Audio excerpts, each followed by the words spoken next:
The head of Donetsk Regional Military Administration, Pavlo Kyrylenko, said that the strikes had been carried out with phosphorus ammunition. The school burned down. No one was injured. Only those on duty were in the building. They managed to escape. Significant damage was also caused to Konstantinivka. The building of the former school number 7 was destroyed. The Center for Children and Youth Creativity and at least 28 residential buildings were damaged. There are no civilian casualties. In total, according to Pavlo Kyrylenko, since February the 24th, in Donetsk region, the Russian military have damaged and destroyed 416 educational institutions, including 181 kindergartens, 191 schools, 23 vocational schools, and 21 higher educational institutions. The number of victims in a house in Bakhmut, Donetsk region, is increasing. Rescuers pulled out the bodies of a 2-year-old child and a 35-year-old woman from the rubble. The information was confirmed by the regional prosecutor's office. The airstrike came on May the 17th, when a Russian shell hit a 5-story apartment building with people inside. The bodies of 3 more residents of the house were pulled out from under the rubble, so the death toll rose to 5 people. Currently 4 people are injured, including 3 children. Search and rescue operations are underway. This morning, the Russian army fired at Bakhmut again. The shells hit a 5-story residential building, a private house and an office building. 6 victims were rescued from the rubble of a private house. Their condition is satisfactory, as reported by the head of Donetsk Regional Military Administration, Pavlo Kyrylenko. The synagogue in Mariupol came under fire from the Russian military this day. As a result, the building of the House of Prayer and the community center were destroyed. The advisor to the mayor of Mariupol, Petro Andrushenko, reported about it on his Telegram.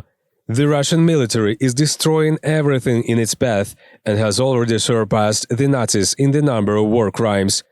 Like the Germans during the Second World War, they are also destroying the Jewish community. They are real barbarians of the 21st century, Andrushenko wrote.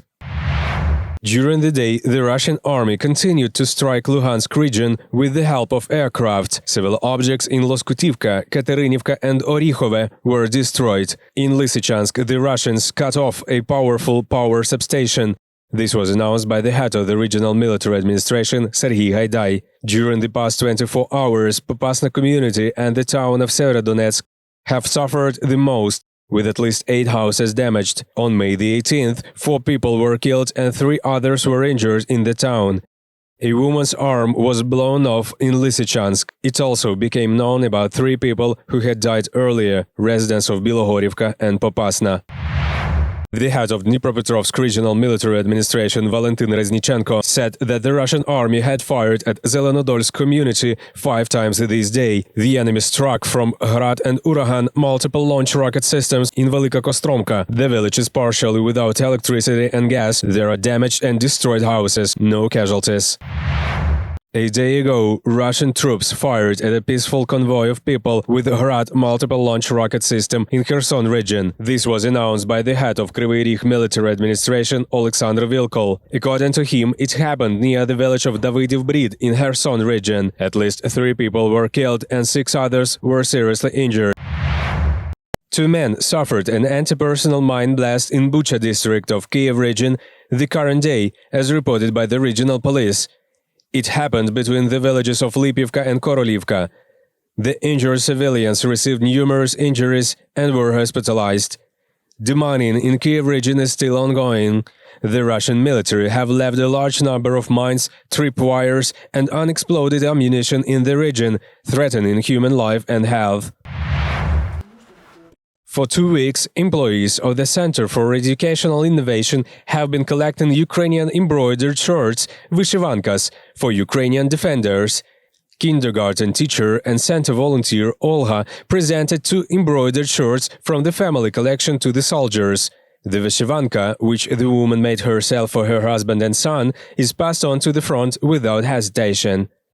I embroidered it for 2 weeks, and this one took a little longer because I combined it with going to work, so I was working on it for about 3 weeks. The campaign was timed to the day of Vyshyvanka, which is celebrated in Ukraine today. Volunteers believe that embroidered national patterns will boost the morale of the fighters. In addition to vyshyvankas, women make their own talismans and tissues with embroidery elements. They were handed over to the military together with camouflage items. Today, more than 100 such packages from Ivano-Frankivsk region have been received at the front. We joined such a good action so that each of our defenders had a protective amulet.